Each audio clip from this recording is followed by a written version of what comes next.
Bonsoir à toutes et à tous. Aujourd'hui, je ne vais pas vous parler que de vin, mais on va parler de biscuiterie. Vous comprendrez plus tard pourquoi. On va faire un petit tour dans l'histoire de la biscuiterie. Savez-vous qu'il y a 4500 ans, c'est là qu'on retrouve les premières traces de production de biscuits. On a retrouvé des fresques dans la pyramide du pharaon Thi, avec des scènes de cuisson de galettes de céréales. Étonnant, non? Il y a 2500 ans, en Grèce, chez nous, en Europe, c'est là que nous intégrons pour la première fois de la matière grasse et du miel. La pâtisserie moderne est née.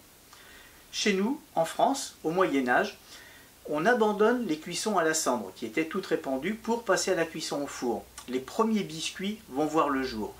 Biscuit, à votre avis, d'où vient le mot? Bis, B-I-S, cuit, cuit deux fois.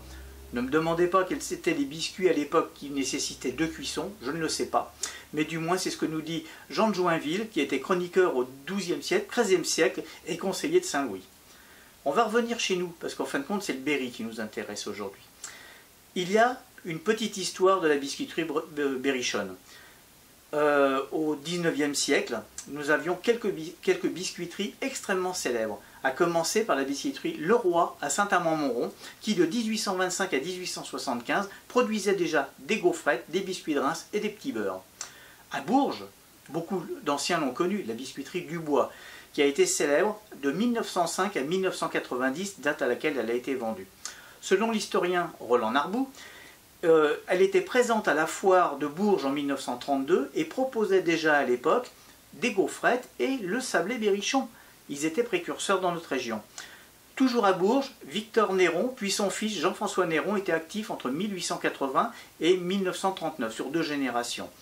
Et très célèbre également pour les gens de Aubigny-sur-Ner, la biscuiterie Odo, qui était active dans les années 1920, je n'ai pas vraiment de date précise, mais toutes ces entreprises étaient extrêmement importantes et vendaient de la biscuiterie dans la France entière, avec des gammes très larges. Voilà. Aujourd'hui, je vais vous donner rendez-vous dans une de nos biscuiteries locales. Nous avons rendez-vous à Nançay avec Benoît Brûlé, le propriétaire des Sablés de Nançay.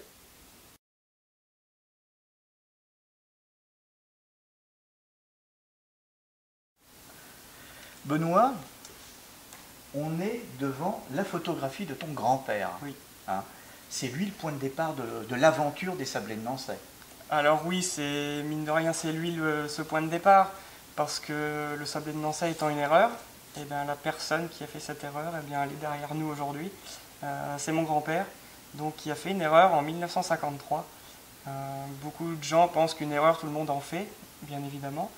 Nous, depuis 1953, on a la chance de faire une erreur tous les jours, et ça, c'est pas donné à tout le monde. Donc c'est pour ça que l'avoir aujourd'hui derrière moi, eh bien, il veille sur nous, il veille sur le sablé de Nançay.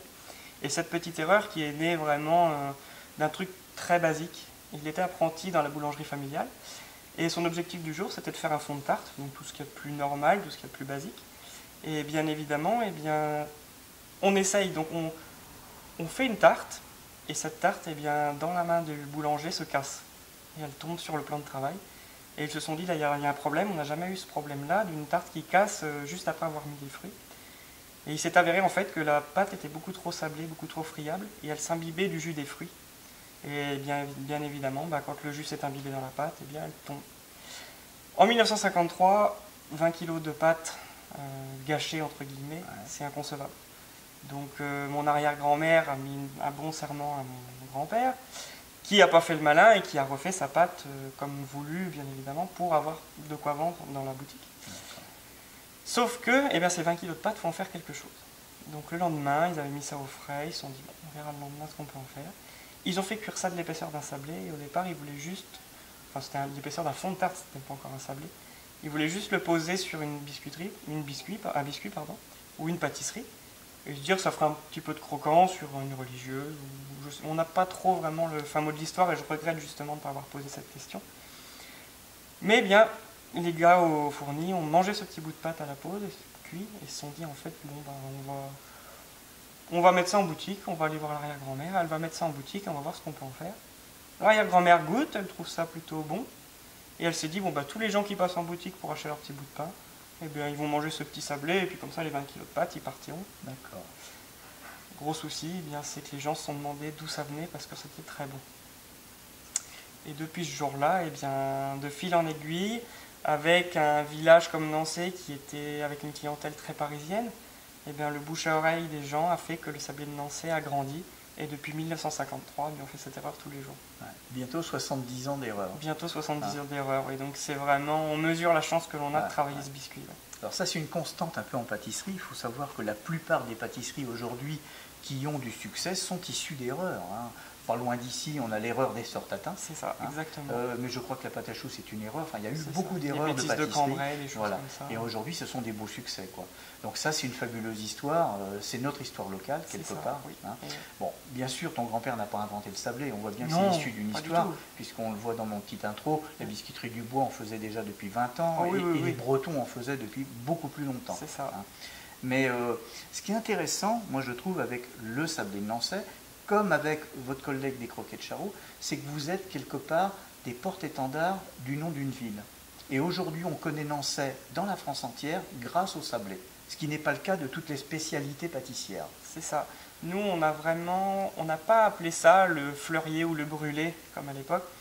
Non, c'était le sablé de Nançay parce que c'est ce qui avait fait connaître un petit peu le village. Et puis, on n'a pas été chercher très loin, en fait. Le sablé, il est né à Nançay, alors ça s'appellera le sablé de Nançay. On est fiers de notre village, on est fiers de notre produit, et quoi qu'il arrive, on vendra toujours le sablé de Nançay et non notre nom en nom propre. Et ça, pour nous, c'est une petite fierté justement de porter les valeurs de notre village et de notre biscuit sur la France entière. Ça, c'est super. L'histoire a perduré. Ton père a pris la suite. C'est ça. Et puis aujourd'hui, toi, est-ce que tu peux nous expliquer un peu ce déroulement familial et ce qui a amené à quitter la boulangerie dans le centre-bourg pour venir en périphérie aujourd'hui? Alors voilà, mon papa a repris en 1990, donc l'année de ma naissance. L'opportunité s'est présentée à lui, lui éducateur sportif à la base, a eu cette opportunité de rentrer dans la société et de la faire perdurer. Il avait une vision du commerce qui était un petit peu une vision extérieure, et il a appris au long de toutes ces années à faire vivre ce produit, à l'aimer, et à me transmettre justement cet amour pour ce produit. Et étant né dans la boulangerie familiale, on peut dire que je suis né dans le sablé de Nançay.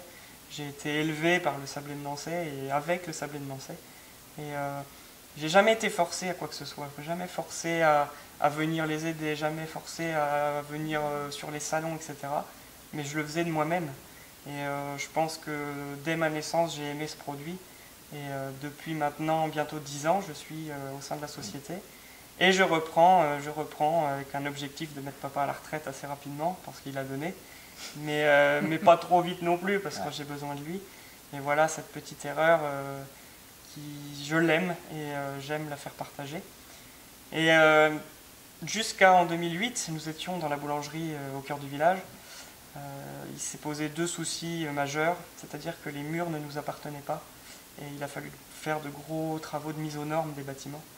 Et donc des bâtiments qui dataient des années 1800 et quelques.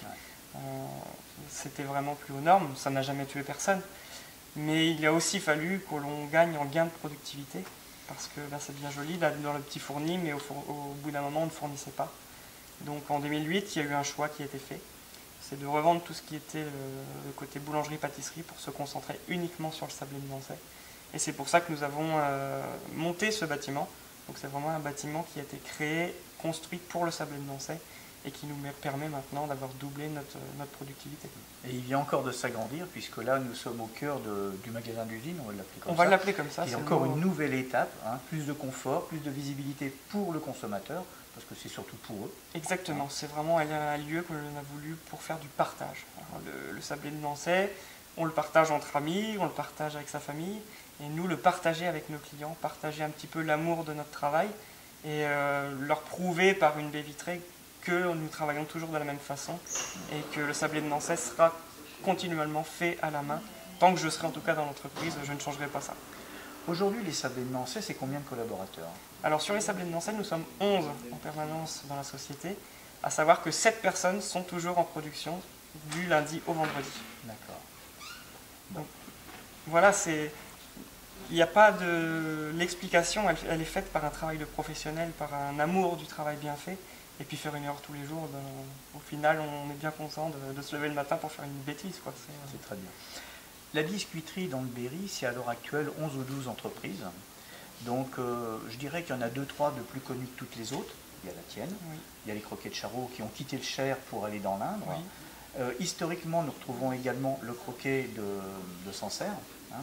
Alors, quand je parlais de vin, le rapport avec le vin, en fin de compte, et les biscuiteries, c'est simplement qu'il y a une catégorie de biscuits qu'on appelle les biscuits de trempage. Les croquets en font partie. Hein, c'est des produits relativement durs et qu'il est souhaitable de tremper, et dans le vin en particulier, puisque ça se fait, hein, pour le ramollir un petit peu. Les croquets, ça a une particularité, c'est un petit peu la barre énergétique du siècle dernier, parce que c'est rempli de produits, d'amandes, etc., qui vont apporter de l'énergie. Et comme ton produit, ce sont des produits qui vont se conserver extrêmement bien dans le temps, contrairement à la pâtisserie. C'est le point fort du sablé d'ailleurs. C'est ça, nous sur un sablé de Nancy, nous avons 8 mois de conservation, à savoir qu'il n'y a pas de colorant, pas de conservateur à l'intérieur. Donc c'est un confort de travail, c'est un confort de qualité. Et ça, eh bien, pour nous, c'est quelque chose qui nous permet justement de travailler le sablé sous plusieurs façons, comme tu en parles très bien avec le vin. On agrémente très souvent des vins d'honneur avec nos sablés de Nancy, que ce soit sur des mariages, des conférences, des séminaires. Et on se rend compte qu'en final, notre petit sablé, on peut l'accompagner vraiment à tout moment de la journée et avec tout plein de choses, et on est à peu près sûr de régaler tout le monde. Le produit plaisir par excellence. Voilà. C'est ça. S'il y a un mot de la fin quelque part. Exactement, c'est un produit plaisir. Ah. Merci Benoît de nous avoir reçus. C'était un vrai plaisir sympa. De nous accueillir, ma foi. Alors j'invite tout le monde à venir à Nancy découvrir cette nouvelle boutique, parce que c'est un espace de convivialité. Il n'y a pas que les produits des sablés, hein. Il y a des produits des amis, c'est comme ça que tu les appelles. Voilà, et puis qui ont tous ou presque un rapport avec Nancy ou avec notre famille des sablés de Nancy. Merci Benoît. Merci à vous.